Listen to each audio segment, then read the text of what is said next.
Welcome to the current federal tax developments for the week of April the 22nd, 2019. Current federal tax developments are brought to you by Kaplan Financial Education and by your state Society of CPAs. I'm Ed Zollers, broadcasting this week from Phoenix, and we're going to go over what's happened in this week following the tax deadline date, as all of you have recovered, hopefully, from your April 15th deadlines, and we'll talk about what happened. It turns out the IRS got a little busy this week. So as we close out and sunset our tax season, the regular tax season, get into the extension mode, we're going to start talking about what the IRS did. And I think it's pretty clear from the release date, especially of the first thing we'll talk about, that the IRS was holding some stuff until after the due date passed. They decided that they'd let that date go by first, especially for the first item we'll talk about, because there's obvious reason why they might have expected some complaints had that appeared just before the due date. But we now have something to work with, so we'll talk about how that goes on. So as we close this out and now watch the days begin, and unfortunately for those of us here in Phoenix, begin to watch the 100-degree highs and higher, we'll see how close we get. We go above 120 this year. All that gets started. We'll start talking about what's going on now in taxes in general. And the first thing which I mentioned right off is, and the draft forms are dated April 15th. We actually saw them on the website on the 16th of April. The IRS has released draft forms to be used for computing the 199 Cap A deduction next year. You may remember this year, we just had a number that appeared on line 9, and we had various worksheets the IRS had put together to compute that. We had all come up with ways of computing. I think a lot of us had developed spreadsheets while the regulations were in place. So all this stuff, we just had this line 9 number. That was our 199 Cap A. That pretty much was a single number that came out of what could have been a very long series of calculations and steps to get to that one number. Well, the reason the IRS offered for why we didn't have a form was they didn't have time to program their systems to handle a form for this tax season. So what the IRS did was they published these worksheets that were in publication 535, and we were to use those this tax season. A lot of our software put those on as attachments at the back. Well, what's going to happen next year is we're going to get a new series of forms. And as was kind of mentioned on Twitter quickly, it's a little bit weird. The short form does not have an A. The long form has an A, which is kind of interesting, but it's one of those odd things. Form 8995 is the Qualified Business Income Simplified Computation, longest title for the form. What that form is for people who are essentially below the threshold amount. So we don't worry about W-2 wages. We don't worry about specified service trades or businesses. There are various things that just aren't a problem, and it's a much simpler calculation. That's something we discussed all last year, that, if you're below that level, this calculation is pretty easy. When you're above that level, especially if you're only 100,000, no more than 100,000 if married, filing joint, or 50,000 if single, or other filing status, head of household, etc., that could get a very, very hairy and involved calculation that took you forever to work through. Well, this is a nice, simple, not even quite a full page form, bigger than the postcard area that we have in the Form 1040, but still not a huge form that deals with simplified computation. The messy computations will be found on Form 8995A. That's just called Qualified Business Income Deduction. That form has all of the worksheets to deal with the phase-ins, phase-outs, to deal with specified service trade or businesses, to deal with all the, aggregation issues and all those other matters you may have to deal with. So all the complications go on the 8995A. If you look at the form, you're going to see that the worksheets, what we see there, the various schedules, are, parts are basically what we had this year as schedules on the worksheets we found in publication 535. So we've just now moved those to forms. As I said, the key difference, why a form? The main reason for a form, to be totally honest, is from the IRS's perspective, that's something the computer can check, while the worksheets are something that we're not going to put into the computer. So next year, we expect the computer to be checking, at least looking at some of this stuff and doing some of the computations. This year, it's a totally manual deal. Now, these forms are basically, as I said, just a moving forward of those things in the worksheets. They are kind of useful. You can take a look at them, but you should be doing pretty much what's on those forms now is what your software is probably turning out now as a schedule in the back of your returns. But at least next year, you'll know that we'll have these brand new forms to work with. So you want to take a look at them. The IRS has them online. We don't yet, as far as I could tell, I didn't see instructions posted for these forms yet. So we don't have instructions at this point. But we do have the forms. And obviously, the IRS issues draft forms with the theory that you will be able to make comments on them if there is something you think should be changed or should be modified, especially when you've worked this year with the worksheet versions of them. Now is the time to speak up and go forward. Now, the IRS also, as I said, it was a very busy week for the IRS. They issued a set of proposed regulations, one of which we'll talk about later, got a lot more notice. This one, though, is kind of interesting. Proposed regulation 117062-18. It was issued on April the 19th. These are proposed regulations dealing with electing small business trusts and non-resident aliens. The Tax Cuts and Jobs Act added a special new rule that allows a non-resident alien to be a potential current beneficiary of an electing small business trust. Now, as you should be aware, previously, every potential current beneficiary of an ESBT had to be an eligible S corporation shareholder. This means that if we have a trust, if we had a non-resident alien as a potential beneficiary, even if that person got no distributions during the year, because on an ESBT, distributions could be fully discretionary. But if they were a potential current beneficiary, that would cause your trust to be not a qualified trust, and that would cause your S corporation election to go away.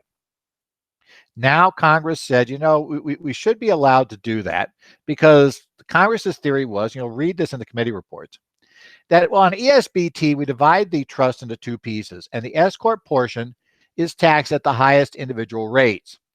And even it doesn't matter if we make distributions to the beneficiary, nothing matters, the trust pays the tax.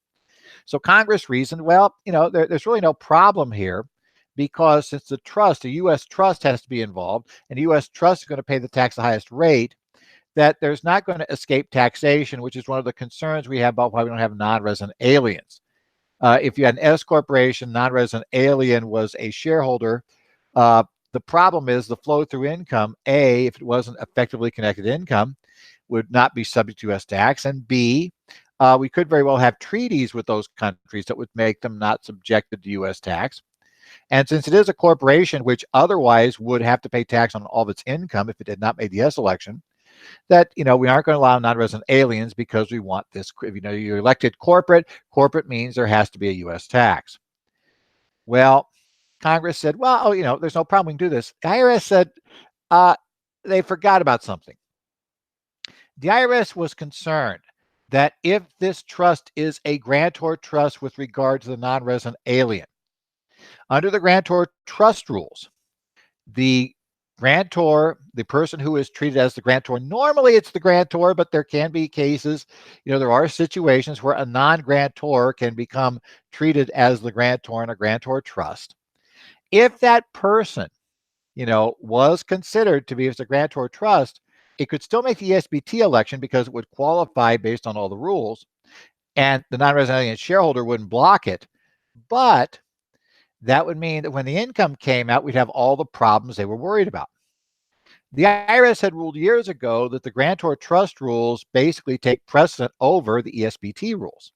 Now they're saying, well, with this in the mix, we are not sure that's true anymore. So they're going to say now, generally the old rules, grantor trust rules take precedent, apply, except if a non-resident alien, to the extent a non-resident alien is deemed to be the grantor and gets allocated some or all of the assets of the trust, the S corporation portion of the trust will not be treated as part of the grantor trust and will be treated as an ESBT and taxed under ESBT rules. So that means non-resident alien, it will not flow out directly to non-resident alien to pay taxes on. Rather, it will end up being taxed at the trust level under the electing small business trust rules. That's meant to force paying U.S. tax on the income. Now, I've been thinking a little bit about this, and this is not really an area I play around in a lot, But it seems that what we've done here, though, now is said that really we can have non-resident alien shareholders in a S corporation, or even resident alien shareholders, because the problem with resident alien shareholders in the past was what happens if they change their status? If their status changes, they go back wherever, and then they become non-resident alien. As a non-resident alien shareholder, they would kill our S election. We had we had private letter a couple of years back where they didn't discover that a shareholder had moved out of the country until after he'd already moved. That still wouldn't be totally solved here, but it does suggest that one could put those shares into a grantor trust. And if the non-resident alien ever left the country, that would be mandatory that the trust make an ESBT election. If they ever left the country and became a not a resident alien, right, a non-resident alien, and you could therefore still keep it. So we could lower the risk apparently of doing it. Or even if we wanted to have the shareholder, maybe we have somebody working for us in, we're a tech company. We have somebody, who is working for us in Japan. We really want that person to be part of the company. We want to give them an equity stake, but we're an S corporation. We don't want to lose our S status right away. Well, we apparently could set up a trust at ESBT and just have the trust pay the tax, and then he can go ahead and take the money. It's a grantor trust otherwise. So it may set up some planning opportunities here. It'd be interesting to look at and think about. Maybe getting all that wrong. As I said, this is not an area I play in a lot. I have dealt some with ESBTs. They've generally not been a tax planning issue because you do it for other reasons. This could be another one of the other reasons you'd use an ESBT, but it could be an interesting one to use it. Other issue the IRS came out with this week, they came out with Chief Counsel Advice 2019-1201. Actually came out late the prior week. We're going to talk about this week. It is a Chief Counsel Advice that deals with an issue of S corporations and the 2% shareholder rule. Now, here's the catch. Section 1372 of the code says that fringe benefits for 2% shareholders are treated as if they were paid to a partner of the partnership and treated as guaranteed payments. And then it goes on to say that we're going to consider who's the 2% shareholder by also including those who own shares by attribution under Section 318. The question that had been proposed in this, that gave rise to this memo was, what happens to, let's say, I own 100% of the S corporation. I hire my daughter. My daughter owns none of the S corporation shares. But my daughter, by attribution, is deemed to own my shares. She becomes a 2% shareholder. Now, she's an employee. She's legitimately doing the work, same work as 3 other people in the company are doing. Let's say she's a salesperson. She's one of 4 salespeople in the company. So she's a salesperson. She's offered the medical coverage we offer to everybody in the company. Now, here's the catch. Because she's a 2% shareholder, I can't claim the deduction. I have to put it in her W-2. But she's not really a shareholder. There's not going to be a K-1 on her return from this S corporation. Can she, with a tax return that shows only W-2 wages, is she going to be able to claim the self-employed health insurance deduction? That just looks weird. And may look weird, but the memo concludes, I think, very properly that those individuals are allowed to claim the self-employed health insurance deduction so long as they otherwise qualify. Remember, if my daughter is eligible to be covered, let's say she works for somebody else as well, and that other company has a subsidized health plan, she can't get the self-employed health insurance deduction. Let's say she's eligible to be covered under her spouse's plan, then a subsidized plan, then she can't get the deduction. But if none of those are true and otherwise qualifies, we meet all the other requirements, then she can still claim the self-employed health insurance deduction on her 1040 for the year in question. I think the ruling is totally correct. It's always been the way I assume this works, but I know some people would get nervous seeing a tax return with a W-2, no Schedule C, no K-1s, no flow-through income, and self-employed health insurance deduction. Perfectly allowed in a case like this. Now, the big story of the week that got all the coverage was the release, Reg 120186-18, on April the 17th, 2019, of the second set of proposed regulations for opportunity zones. Now, these are 169 pages of regulations, right? This second set. We're not going to walk through those regulations today. I mean, first thing is I've not actually been able to slog through them all yet. I've had other things going on this week to take care of, so I've not slogged through and done a full-blown analysis of those regulations. I hope to have some time this week, as I'll be doing I'll have to update some manuals, but I also have hopefully some time this week because I will have 2 cross-country flights. I have to go to Atlanta, and then I have to come back from Atlanta. And so I'm going to have a few hours on an airplane each way. So presumably, if nothing else, I can put the regs on a tablet and just start reading the regs, if nothing else, on my way back across country. So I should have some time to look at it by then. But right now, obviously, I haven't done the dig, but we've got some interesting issues. The regulations do give additional rules on investing in such funds, the rules for the 10-year holding, how all these issues come into play, how we pick up that extra income on the deferral, and all those issues. It also deals a bit with the problem of 1231 gains. 1231 gains are becoming a problem in multiple ways. Remember, they were paying for us. We looked at Section 199 Cap A because we had the issue of they're not qualified business income, because the problem is they could be taxed as capital gains. They could be taxed as not. This presents a problem with opportunity zones because we can reinvest capital gains in opportunity zone and get a deferral, but we cannot reinvest non-capital gains. And it's really a fund for a partnership because we don't even know at the partnership level if the 1231 gains will or will not be taxed as capital, because that's not going to be determined till the partner does his or her return, because they might have other 1231 gains and losses that are going to play into this. So it's kind of a mess. Well, they give us a bit kind of guidance. They do tell us that we have to wait till the end of the year to determine reinvestment. So reinvestment dates for 1231 gains are at end of year. That may prove to be a problem because some people may, obviously there's this big gain. We have this opportunity zone. We want to put the money in. We found what we want to work with. That could be a problem. We'll see how that works out. They also did, remember, in the original set of proposed regulations, we got a very limited set of discussion of what substantially all means. Because, we just had one area and we were told it didn't apply to the others. These regulations give us the additional definitions of substantially all as they apply to other purposes. And there are a number of things, as the regs tell us, in the substantially all. A number of areas have substantially all. We do not use a one-size-fit-all percentage for substantially all under these regs. You'll take a look at these issues and, see how they work out. But we do have those in play. A surprising announcement when Treasury announced these at the press event where they announced them was that the Treasury officials indicated that they did not expect to issue a third set of proposed regs.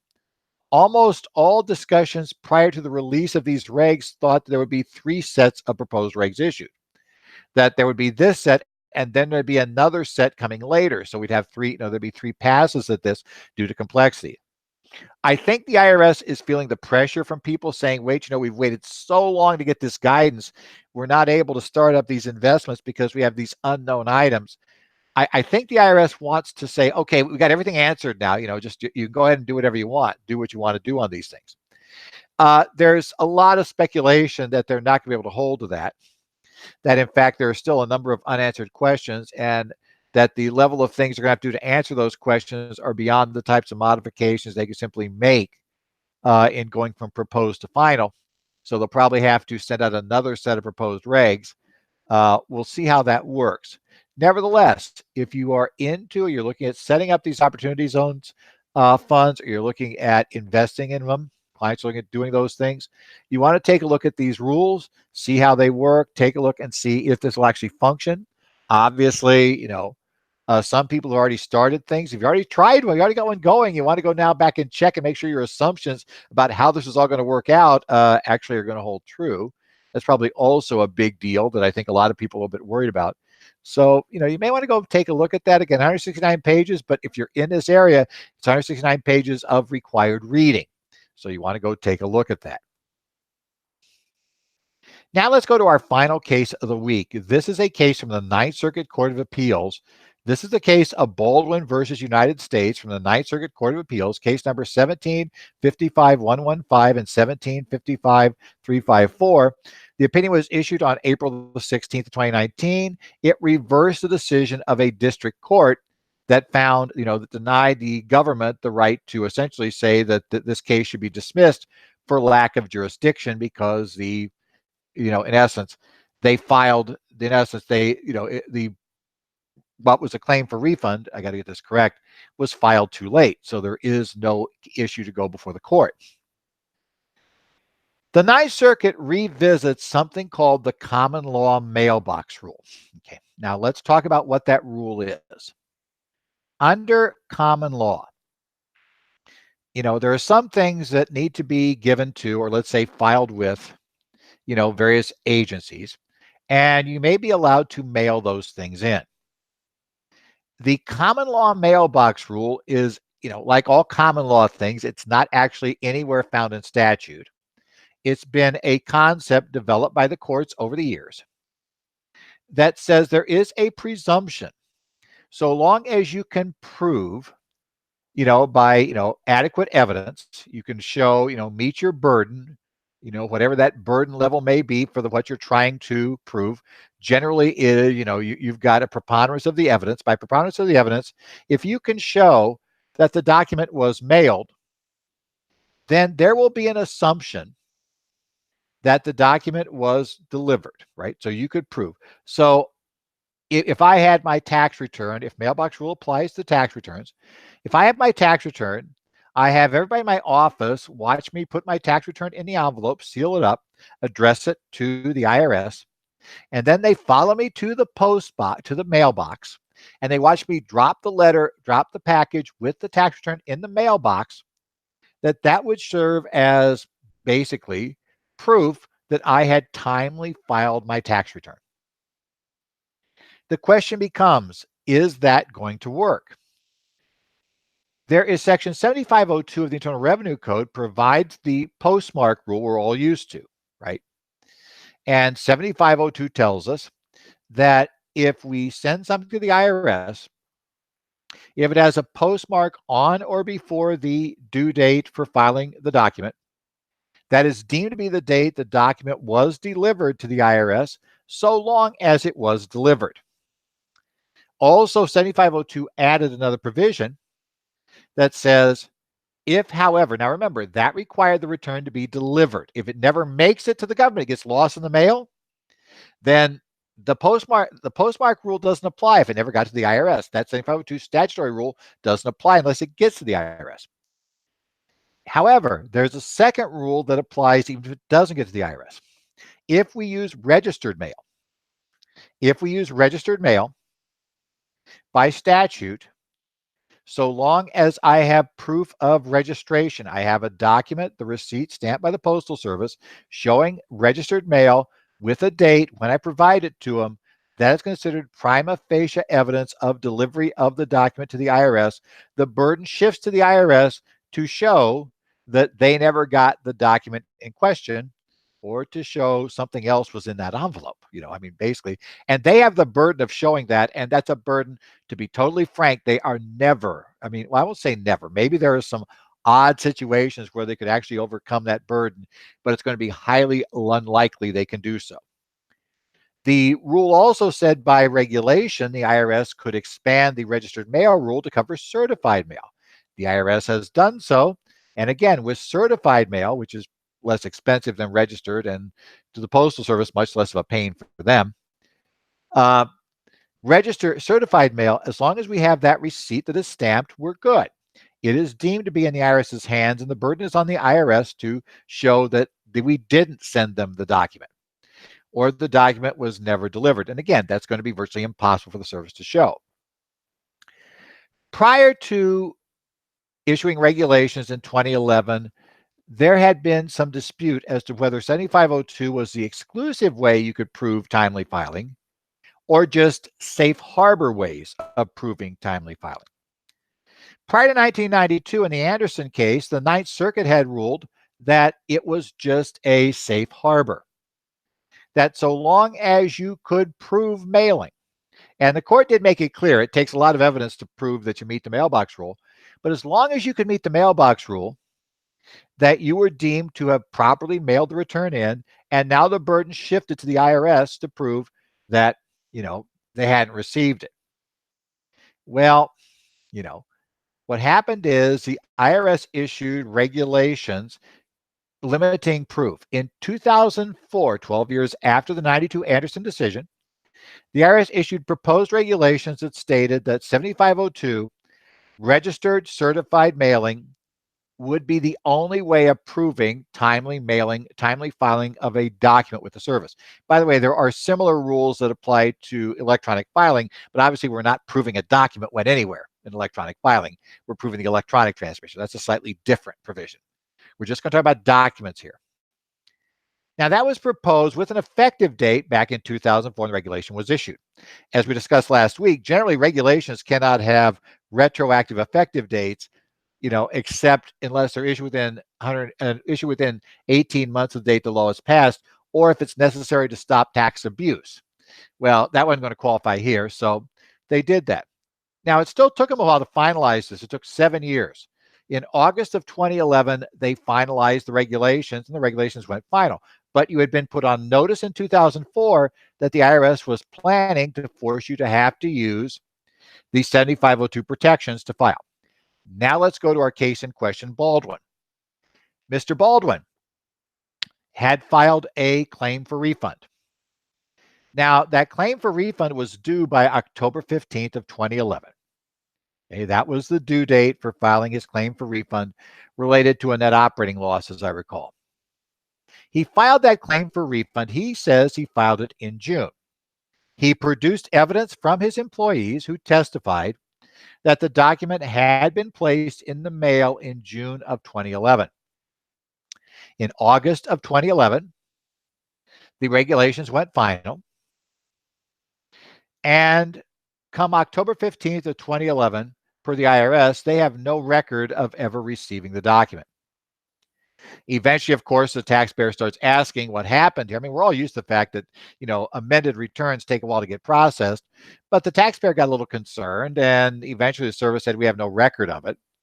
The taxpayer then sends this back in. The service says, okay, fine, now I have a record, but you're not timely. And so the taxpayer then sues in district court. The district court, going back to the Anderson case, says, well, yeah, 7502 is there, but the Ninth Circuit told us the mailbox rule works. And we believe, and in fact, the court went even further, we believe that the regulation is invalid. The court had to invalidate it because clearly if the reg is valid, it was okay that it was issued a few months after they supposedly mailed the document. Because again, they'd been put on notice in 2004 that the IRS was going to force this change. So anybody filing from 2004 forward who relied on the mailbox rule very much did so in the Ninth Circuit at their own, basically at very high risk that it might not hold up if it ever got challenged. Well, the court said it wasn't in line with the clear language of the statute. The Ninth Circuit on appeal reverses. The Ninth Circuit said the Anderson case did not say that the law under 7502 was clear, that it was a safe harbor. They said, rather, if you read the Anderson case clearly, it said it wasn't clear one way or the other. The court had specifically said that this is a new area of law for us. It's not been decided before. We're going on the side of the mailbox rule applies. The panel noted that one problem at that point was other circuits had considered the exact same question and had come to the opposite conclusion, that you had to only use 7502 as the only methods available to prove filing. Congress had meant it to be a very clear statutory break. It was a relief provision put in because the original law required actual delivery to the IRS by those dates. The Ninth Circuit said these regulations are a valid way of resolving that ambiguity and the split in the circuits. The Ninth Circuit said the IRS could have issued regs that agreed with Anderson. That was a permissible interpretation. But they said this interpretation is not unreasonable. As such, it controls. For that reason, despite the fact that the district court found very credible the testimony of your employees that you mailed it, you probably did mail it. We agree you mailed it. But that doesn't matter. That will not allow you, since it was not delivered to the IRS, the only way you could solve your problem would have been to have used registered or certified mail. You failed to do so. As such, your claim for refunds untimely. As such, the case should be dismissed. The Ninth Circuit sent it back to district court to dismiss the case. So the key takeaway here, if you've been here in the Ninth Circuit, those of us here in, Idaho, Washington, Oregon, you know, California, Hawaii, Alaska, those of us in the Ninth Circuit, if you've been hoping the mailbox rule protects you, you've been relying on Anderson and thinking you don't need to worry about certified mail, you need to worry about it. Clients need to understand the only way to prove it, now the Ninth Circuit has made very clear, the only way to prove timely filing is to get registered or certified mail. And remember, the key issue is not the little green card. As I tell people, the little green card makes you feel better, doesn't help a bit in this area. What I need is the white receipt, because what we're protecting for in this case is not whether it gets postmarked on time. Well, we protect that a little bit. We could actually protect that at the post office. Rather, what we're protecting is what happens if it doesn't get delivered. The IRS asserts lack of delivery. The only way you can overcome an assertion of lack of delivery is to use registered or certified mail or the electronic filing alternative option, not using documents. So be very clear where this goes. Be careful in this area. Well, it's that time of year. CPE season is upon us. So make sure you register now for your 2019 continuing education. It's all coming. It's going to be, getting ourselves up and running. It is CPE season. Be sure to check your state society's website for the courses coming up. I'm already going to be doing sessions. As I said, I'm going cross country Atlanta this week to be in the Georgia Society's Decision Makers Conference. We've got, got courses coming up in May, June. Your societies will have courses coming up all throughout the summer. They'll be web-based. They'll be live. You'll be able to do whatever you want. And as I noted last week, we talked about last week, all the guidance we know is coming this year. It's going to be an important year to keep updated. So be sure to check, outline what you want, get signed up for your CPE, and we'll hopefully see you at one of the courses later this year. This has been the current federal tax developments for the week here of April the 22nd. Got to remember, which is still funny. You can't remember April. Okay. But April the 22nd of 2019. You can catch our updates online, currentfederaltaxdevelopments.com. We've got information there. As we post our updates during the week, we write those up. If you have any questions or comments, you can send them to me, edzollers@currentfederaltaxdevelopments.com. I also, on Twitter, you can follow me there at Ed Zollers, and also you might want to follow Tax Twitter. It's a hashtag, #TaxTwitter. You can actually, do a search on that, and topics tend to get posted there. We're not absolutely perfect at posting links to that, but it's useful sometimes. The problem is it's a long tag, so it takes up a lot of your characters, but we'll hope you can still follow. There's a lot of people. If you do some Tax Twitter, you'll quickly find the people to follow that are talking about tax.